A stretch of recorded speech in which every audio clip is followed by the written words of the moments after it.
Hey everyone, today we have the TFT patch notes for patch 13.6. It's actually a big patch. Normally later on in the set they do smaller and smaller patches, but looking at the summary right now, we're going to be in for a big one. So let's start off with the buffs. We have Automata, Chembaron, Conqueror, Family, Form Swapper, Pitfighter, Quick Striker, Sniper, and Watcher being buffed. Champions are going to be Amumu, Leona, Vander, Blitzcrank, Cassiopeia, Nunu, Rennie, Silco, Twitch, and Savika. Really excited for the Silco and Twitch buffs. Those are probably my two favorite 4-cost carries, just because I like both Experiments and Dominators as a trait. And then we are also buffing 7 Augments and then nerfing Enforcer, Scrap, Sorcerer, and Visionary. These were the 4 strongest comps of the previous patch. If I had to guess, they're going to be small nerfs. And then we have Singe, Renata, Urgot, Swain, Caitlyn, LeBlanc, Rumble, and Warwick being nerfed. I'm surprised they're nerfing Urgot again, as I feel like they've nerfed him already. Lastly, there are going to be 11 other Augment nerfs. So let's just get right into what's going to be going on. We're going to be summarizing all the changes and then do the best guess onto how it's going to change how we play. But they are going to be removing loot eggs. They're going to be no longer, and all loot eggs will be opened automatically by March 5th, but I guess you could open them up yourself if you want. Onto system changes, we have gold orbs. Stage 2 and 3 gold orbs are being buffed up from 12 gold to 15 gold. The greater champion duplicator drop is going to have 5 gold, changed to 6 gold. The 2 4-cost and 2 gold is going to be changed to 2 4-cost and 6 gold. And then 3 3-cost plus 2 gold is going to be changed to 4 3-cost and 2 gold. And then 2-star 3-cost unit plus 3 gold is going to be changed to 2-star 3-cost unit plus 5 gold. Again, this is just with the gold orbs. They drop every now and then, not all the time, but then they are nerfing the stage 4 gold orbs. So completed anvil plus 4 gold is going to be dropped to 2 gold. Thieves gloves plus 4 gold down to 3 gold. Golden spatula and pan plus component anvil plus a reforger plus 4 gold is going to be changed to 1 gold. Obviously everyone sees the same orbs, so this really shouldn't change everything that much. Now onto the large changes. Let's go on with the traits first. We have Automata, Armor, and MR. This one is going to be buffed up at 4 and 6. I think we've been seeing a disappearance of the Kog'Maw comp, and people want to see that again. I personally think it should be a little more prevalent in the meta, because if not, the unit is pretty useless. So I'm glad that they are buffing this up. Hopefully that build is viable again. Chembaron 4 Lose Streak Shimmer is going to be buffed up from 45 to 50. 5 Lost Streak 60 to 70, and then Chembaron 200 and 300 Shimmer rewards are all slightly increased. So this change doesn't really matter that much because you normally go for the 500 cash outs or at least 400, but these two definitely do help out a lot.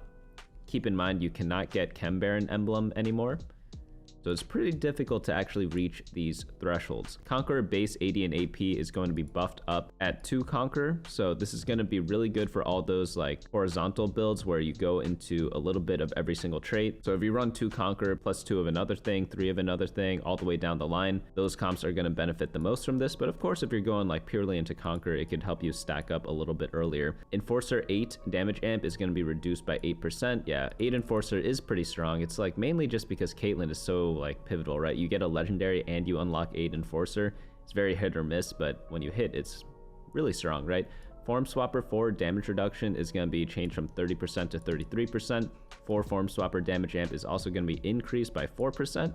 That's pretty nice for 4 Form Swapper. I thought it was already pretty strong, but I guess you generally don't like plan your whole game around going for 4 Form Swapper. You kind of just hit it and then play it because you hit it, not necessarily because you were going for it from the beginning. And then we have Pit Fighters. Pit Fighters are going to be buffed up at 4 and 6 Pit Fighters. I think that's going to help out a lot, especially the 6 Pit Fighter buff. So Family Reroll might be back into the picture because they love going deep into Pit Fighters, but I'm hoping that there's going to be like a 4-cost centric build where you could play around Vi. That'd be kind of fun to do. And then we have Scrap, 6p shield per component going to be dropped by 5. Sniper now additionally gains base damage amp. Amp is going to be 10%, 40%, 80%. Isn't that like a really big buff? Okay, but they're nerfing damage amp per hex. This is going to be dropped by 7 to 5, 18 to 10, and 36 to 20. So if we do some quick math, 2 Sniper, if they're 5 hexes away, that's like the break-even point. Anything further than that, it's going to be a bit weaker. Anything closer than that, they're going to be a bit stronger. I think overall that makes them a little bit more consistent, as they'll have less of like the snipery effect and more of just like general goodness, but still have some sniper effect left over. Sorcerer AP is going to be dropped at 4 and 6 Sorcerer, just by 5, nothing too crazy there. Visionary 6 healing is going to be dropped by 2%. And then Watcher minimum damage reduction is going to be buffed up at 4 and 6 Watcher. So probably the Kog'Maw comp is back because they love going into Watcher and Automata. So I expect that comp to really wake up after these changes. 1 cost units, a Mumu flat damage reduction, 12, 15, 25 is going to be bumped up to 15, 20, 30. Draven attack speed bumped up by 0.5, so they really want family back, it seems, because they buffed like the pit fighters, they buffed Draven. Are they buffing? They're buffing powder as well, so damage across the board being increased. So I have a feeling family reroll is going to be back in the meta. We haven't seen it in a while, but looking at all these changes, like, it's got a lot of things going for it. I had it, I think, in the C tier recently, or low B tier, I forget which, but it's gonna be at least an A tier. I don't know if it's gonna be like super OP. Maybe that's a bit of a stretch, but probably like somewhere in the A tier where it's playable if you get it. That's probably the spot where family is going to be. Singe attack speed granted is going to be dropped a little bit at 2, 3, and 4 star, so the Renata build's gonna hurt from that. And then we move on to the 2 cost unit, Akali mana buff. Akali's been such a bad unit the entire set. Obviously, if you get her for free, it's okay, but if I get anything for free, that's like fine, right? So hopefully these mana buffs help out. I don't know how much it will. Probably not that much if I had to guess. It really depends on how good the other quick strikers are. Leona max health mana buff is going to be buffed up a little bit. That should help the academy builds a bit and the sentinels. Renata glass mana nerf, so that's going to definitely be a little more difficult to play this comp. This combined with the Singe nerfs, it was like a pretty OP comp, and they also nerfed 6 visionary, which I thought was like the main reason to go for this. Like, you get a visionary emblem and then you're going for a reroll comp. Sometimes you hit a bunch of Renatas, that's when you really see this comp shine. But they're nerfing a lot of parts of this comp, so the thing is, all these nerfs are like not that big. Actually, the secondary spell damage does seem like a little bit more substantial, especially when you combine it with the mana nerf. So maybe this comp just isn't going to be that great. Do they have any notes on this? Renata Glass and Urgot have been the dominators of 2 cost reroll for some time now, despite their nerfs. For Renata, we're ever so slightly lowering her cast while decreasing the splash damage she dishes out to enemies from her target. She'll still be your go-to shielder and Shimmer Bloom user, as we're leaving her shielding unchanged. But I don't know, you combine a lot of stuff together, it feels a little bit different, right? Urgot taking a 50 health nerf, attack speed buff, and mana nerf. So they want to nerf his base stats that allow him to scale so hard with items and specific anomalies. But pretty much all 3 of these changes make it so he's like less of a tank, turning him more into that like hybrid unit, which is a little bit weird, right? Because he's like 2 range, but he keeps getting nerfed and nerfed and nerfed. I don't think he was like that broken last patch. He was like pretty decent if you got a good spot for him, but like that's the thing, you have to get a good spot for him. I don't think you could have just auto-forced him. So I don't know if this was really necessary. I don't think I'll be playing Urgot too much in the next patch. By the way, this patch, everyone always asks me when is it coming out. It's always the day after I post this video, or sometimes it's live already if you're in the eastern part of the world, such as Oceania, Japan, all the servers that are like all the way in the earliest time zones, but it's pretty much always the day after. Vander AD 50 to 55, so another family buff, and then Vander armor and MR buffed by 5 as well. So what's interesting is that gloves off Vander was a very popular pick amongst a lot of players in the recent patch, so they're buffing that more. We'll have to see if the anomaly is getting changed. So onto 3 cost units, we have Blitzcrank, buffs across the board. Yeah, Blitzcrank's feeling like not too loved right now. Hopefully this combined with the Automata buffs bring him back in action. Cassiopeia being buffed, so didn't they buff both these champions last patch? I feel like I'm reading the same patch notes over again. Like, they nerfed the same things they did last patch and they're buffing the same things they buffed last patch. I'm on board for this change though, because I feel like a Blitzcrank Cassiopeia reroll comp would be pretty fun to play for dominators. Nunu ability damage reduction is going to be increased at all levels. Rennie mana buff dropped by 10. Rennie ability heal is going to be changed to 400 flat. Okay, that's pretty good. Swain's range secondary spell damage is going to be nerfed a little bit at 1 and 2 star. I really like this change personally because I feel like the 3 star should feel good once you hit it right. It's pretty hard to hit because 3 costs are very expensive, and also like a lot of random people play Swain in their comp because he's a 3 trait unit. He's a form swapper, he's a conqueror, and a sorcerer. So he's actually a really difficult unit to hit for 3 star. But it is odd how they chose like these weird numbers to change them to. Normally they don't really do that. Onto 4 cost units, we have Silco, Vile damage. This one's going to be buffed up by quite a bit at 1 star. Silco's getting a smaller buff as his Can Monstrosity ability already deals a good amount of damage, but this should allow him to consistently open up that Canna Whip Monstrosity on your opponents. Most importantly, like I think the Cassiopeia and Blitzcrank changes are going to help Silco a lot more than his actual change, because playing around Cassiopeia and Blitzcrank, if you are going for dominators, helps you get to Silco. So hopefully by the time you get there, you have a little bit more life, and then you could like take more losses, have a little more gold, maybe push one extra level, get an extra legendary unit on your team. So that's what's going to help out a ton. But his monstrosity damage per attack is also going to be bumped up just a tad. And then Twitch Experiment HP bonus damage is going to be buffed up from 15% to 20%.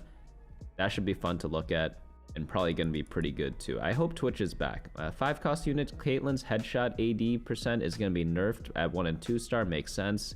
Very good at enforcers, very good as sniper in general. Like, I know she's not like the main carry in sniper builds. Normally you do like reroll Zeri or like a Twitch or a Kog'Maw, but still a nice way to like cap out your super late game board. LeBlanc primary ability damage is going to be nerfed at 1 and 2 star. Ability damage sharing is also going to be nerfed as well. Yeah, she's pretty strong, right? Like, some people say like 1-star LeBlanc was better than 2-star Zoe, and that's not right, right?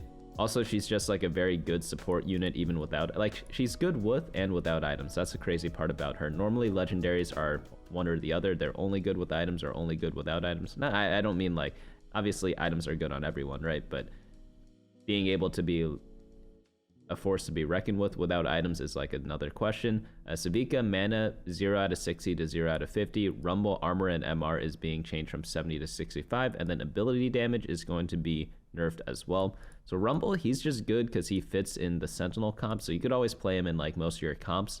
But I'm actually scared that he lost a bit of tankiness, because I find that my Rumbles, if I'm not completely playing around him, he just dies without doing anything. And it's not his fault, right? Because I'm investing into other characters on my team. But I am worried about like the 1-star Rumble that everyone forgets about. He's probably going to die even faster and not even have a chance to cast. Whereas before he had like a small chance to cast or like a medium chance to cast. It's going to be a lot more difficult with this armor and MR nerf. 6 cost units, Warwick's Blood execute threshold being changed from 15% to 12%. And then Blood Hunter healing, 50 health nerf. And Warwick was the best 6 cost in the last patch, but again, as I say here, it wasn't by much. Like, all 6 costs are good, right? But they're toning that down a bit just to get them all on the same level. But now I'm most excited to go over the augments, because I want to know what they've been cooking up, because it's hard to tell from the preview from before. Diversified portfolio, 2 gold per 4 traits is being changed to 1 gold per 3 trait. Kingslayer, didn't they buff this before? Oh, last patch we shipped a bug with diversified portfolios change that had us reverting the change once the patch went live. Okay. Kingslayer, gold per win if lower HP 5 to 6. Support mining plus deaths 4 to 6. Table scraps, next 4 carousels is being changed to next 3 carousels.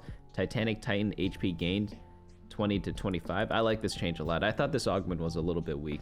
It was like pretty much only used for Chem Baron. But I feel like you should be able to use it from like other low HP spots, right? Climb the ladder stats, 5 to 6. Gloves off bonus damage, 85 to 70%. Didn't I talk about this before? Okay, it's good that they are nerfing it and then they buff Vander back up. Overheal bonus damage, 125 to 150%. Spirit Link base HP regen, 5 to 6%. Trait Martial Law, AD share is being nerfed. Yeah, that makes sense. It was really good in just like any Enforcer comp. Trait Reunion, Vi damage is going to be nerfed a little bit. Reunion Echo going to be nerfed a bit as well. Too much value, 2 cost granted is going to be changed from 4 to 2. Unleash the Beast CC immunity is going to be nerfed from 10 seconds to 5 seconds. I think this change is pretty good, but I thought they would wait until next set to kind of do something like this, because I don't know, like Urgot still should be good with this, right? It's just rough that Urgot himself got nerfed, and then now they're nerfing one of his best augments. So that feels kind of bad. I wonder if it's like even viable to play Urgot. Birthday presents, gold per level, 2 to 1. Blazing Soul 2, attack speed 35 to 30%. Blinding speed, item granted, red buff is being changed to Giant Slayer. Ghost of units passed, HP per stack 6 to 7. And then quality over quantity, bonus HP 7% to 4%. Now onto anomalies. They are nerfing Bully. Freestyling amp per trait is going to be buffed up by 0.5. Heavy hitter, percent of HP as damage 20% to 30%. Hive Mind now functions on the first takedown instead of kill. And they also fixed a bug where Hive Mind didn't work if the owner died. Hunger for power, health, and AD percent shared is going to be bumped up by 6%. Hyper velocity base attack speed 10 to 20%. Infectious anomaly base AD and AP 12 to 10%. Yeah, I thought this one was super good. And then lastly, repulsor base attack speed 40 to 50%. Now onto small changes. They have an artifact change. Innervating Locket mana gain can no longer overflow. Works the same way as mana gain from taking damage directly. And wow, that's the only small change. That's crazy. Normally they have like a bunch of them. Let's go down into the bug fixes. So we have Fire Sail now interacts correctly with Starry Night. I don't know why you would take both. Normally that's a bit too much money. I generally only play with like one econ augment if I can help it. Getting two, you get into this weird territory where you have to get some super duper crazy board. So it's a little risky. Swapping a unit during the Thieves' Glove ceremony can no longer cause the unit to visually linger in its old hex. Swapping 2 units on the board can no longer cause strongest unit calculations to change.